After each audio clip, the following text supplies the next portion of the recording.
ये इस गद्यांश से संबंधित कठिन शब्दार्थ। अब हम चर्चा करेंगे अभ्यास कार्य पर। पहला प्रश्न है, एक पदेन उत्तरत, एक शब्द में उत्तर दीजिए। सूर्य कस्याम दिशायाम उदेति, सूर्य कौन सी दिशा में उदय होता है? पूर्व दिशायाम यानी पूर्व दिशा में। आर्यभट्टस्य वेदशाला कुत्र आसीत, आर्यभट्ट की वेदशाला कहाँ थी? पाटलिपुत्रम निकषा यानी पाटलिपुत्र अर्थात पटना के निकट। महान गणितज्ञ ज्योतिर्विच्च कह अस्ति, महान गणितज्ञ और ज्योतिष के ज्ञाता कौन हैं? आर्यभट्टः यानी आर्यभट्ट। आर्यभट्टेन कह ग्रंथः रचित, आर्यभट्ट के द्वारा कौन से ग्रंथ की रचना की गई? आर्यभट्टियम। अस्माकं प्रथमोपग्रहस्य नाम किम अस्ति, हमारे पहले उपग्रह का नाम क्या है? आर्यभट्टः यानी आर्यभट्ट। अगला प्रश्न है, पूर्ण वाक्येन उत्तरम लिखत, पूर्ण वाक्य में उत्तर लिखिए। कह सुस्थापितः सिद्धांतः, कौन सा सिद्धांत सुस्थापित है? सूर्योचलः पृथ्वी च चला, सूर्य अचल है यानी स्थिर है और पृथ्वी गतिमान है। या जो स्वकीय अक्षे घूर्णति, जो अपने अक्ष पर घूमती है। इति सुस्थापितः सिद्धांतः, यह सुस्थापित सिद्धांत है। चंद्र ग्रहणम कथम भवति, चंद्र ग्रहण कैसे होता है? यदा पृथिव्याः छायापातेन चंद्रस्य प्रकाशः अवरुध्यते तदा चंद्रग्रहणम भवति, जब पृथ्वी की छाया गिरने से चंद्रमा का प्रकाश अवरुद्ध होता है तब चंद्र ग्रहण होता है। सूर्य ग्रहणम कथम दृश्यते, सूर्य ग्रहण कैसे दिखाई देता है? यदा पृथ्वी सूर्ययोः मध्य चंद्रः समागच्छति तदा सूर्य ग्रहणम दृश्यते, जब पृथ्वी और सूरज के बीच चंद्रमा आ जाता है तो सूर्य ग्रहण दिखाई देता है। आर्यभट्टस्य विरोधः किमर्थम अभवत्, आर्यभट्ट का विरोध क्यों हुआ? समाजे नूतना नाम विचाराणाम स्वीकारणे जनाः काठिन्यम अनुभवन्ति, अस्मादेव कारणाद् आर्यभट्टस्य विरोधः अभवत्।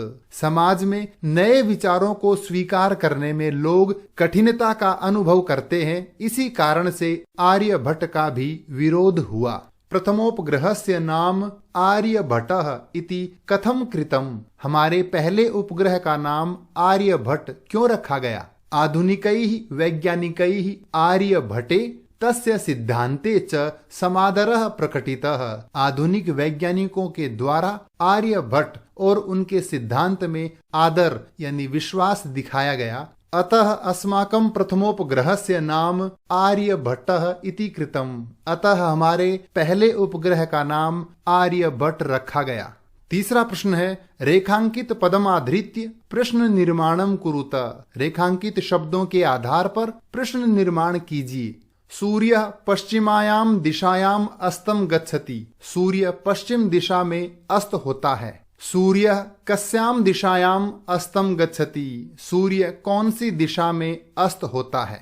पृथ्वी स्थिरा वर्तते इति परंपरया प्रचलिता रूढ़ि, पृथ्वी स्थिर है, यह परंपरा से प्रचलित प्रथा है। तो किस से प्रचलित? तो इसे हम लिखेंगे पृथ्वी स्थिरा वर्तते इति कया प्रचलिता रूढ़ि, पृथ्वी स्थिर है, यह किस से प्रचलित रूढ़ि है? आर्यभट्टस्य योगदानम गणित ज्योतिष संबद्धः वर्तते, आर्यभट्ट का योगदान गणित और ज्योतिष से संबंधित है। तो किस से संबंधित है? तो प्रश्न बनेगा आर्यभट्टस्य योगदानम केन संबद्धः वर्तते, आर्यभट्ट का योगदान किस से संबंधित है? समाजे नूतन विचाराणाम स्वीकारणे प्रायः सामान्य जनाः काठिन्यम अनुभवन्ति, समाज में नए विचारों को अपनाने में सामान्य जन कठिनता का अनुभव करते हैं। तो कौन कठिनता अनुभव करते हैं? तो प्रश्न बनेगा समाजे नूतन विचाराणाम स्वीकारणे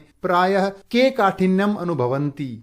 पृथ्वी सूर्ययोः मध्य चंद्रस्य छायापातेन सूर्य ग्रहणम भवति, पृथ्वी और सूरज के बीच में चंद्रमा की छाया गिरने से सूर्य ग्रहण होता है। तो किन के मध्य? तो प्रश्न बनेगा कयोः मध्य चंद्रस्य छायापातेन सूर्य ग्रहणम भवति, किन दोनों के बीच चंद्रमा की छाया आने से सूर्य ग्रहण होता है?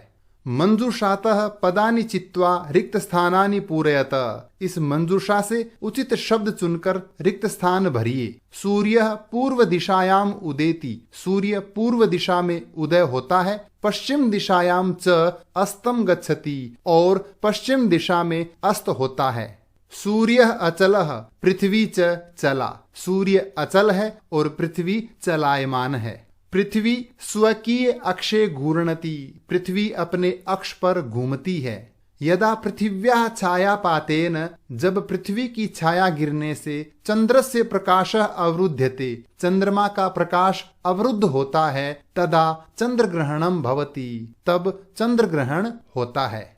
नौकायाम उपविष्टः मानवः नौकाम स्थिराम अनुभवति, नाव में बैठा हुआ आदमी नाव को स्थिर अनुभव करता है।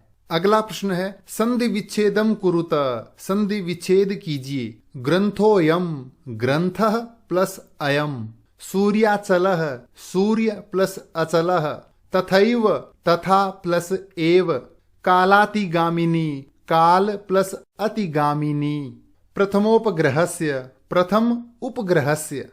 अगला प्रश्न है अधोलिखित पदानाम विपरीतार्थक पदानि लिखत, नीचे लिखे शब्दों के विलोम शब्द लिखिए। उदयः यानी उदय, उगना। अस्तः यानी अस्त। अचलः यानी अचल।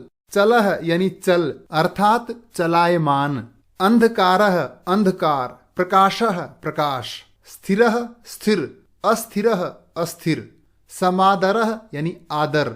निरादरः यानी निरादर। आकाशस्य आकाश का। पृथिव्याः पृथ्वी का। अगला प्रश्न है अधोलिखित पदानाम समानार्थक पदानि पाठात चित्वा लिखत, नीचे लिखे इन शब्दों के समानार्थक शब्द पाठ से चुनकर लिखिए। संसारे लोके यानी संसार में। इदानीम सांप्रतम यानी इस समय। वसुंधरा पृथ्वी यानी धरती। समीपम निकषा यानी पास समीप। गणनम आकलनम यानी गणना। राक्षसौ दानवौ यानी दो राक्षस। अंतिम प्रश्न है अधोलिखितानि पदानि आधृत्य वाक्यानि रचयत, नीचे लिखे इन शब्दों के आधार पर वाक्यों का निर्माण कीजिए। सांप्रतम यानी अब इस समय। सांप्रतम बालकाः क्रीडन्ति, इस समय बालक खेल रहे हैं। निकषा यानी समीप। विद्यालयम निकषा उपवनम अस्ति, विद्यालय के पास बगीचा है। परितः यानी चारों ओर। मंदिरम परितः भक्ताः सन्ति, मंदिर के चारों ओर भक्त हैं। उपविष्टः यानी बैठा हुआ। कक्षायाम उपविष्टः छात्रः पठति, कक्षा में बैठा हुआ छात्र पढ़ रहा है। कर्म भूमि यानी कार्य क्षेत्र। भारत देशः मम कर्म भूमि अस्ति, भारत देश मेरी कर्म भूमि है। वैज्ञानिकः यानी वैज्ञानिक। आर्यभट्टः भारतस्य प्रसिद्धः वैज्ञानिकः आसीत्, आर्यभट्ट भारत के प्रसिद्ध वैज्ञानिक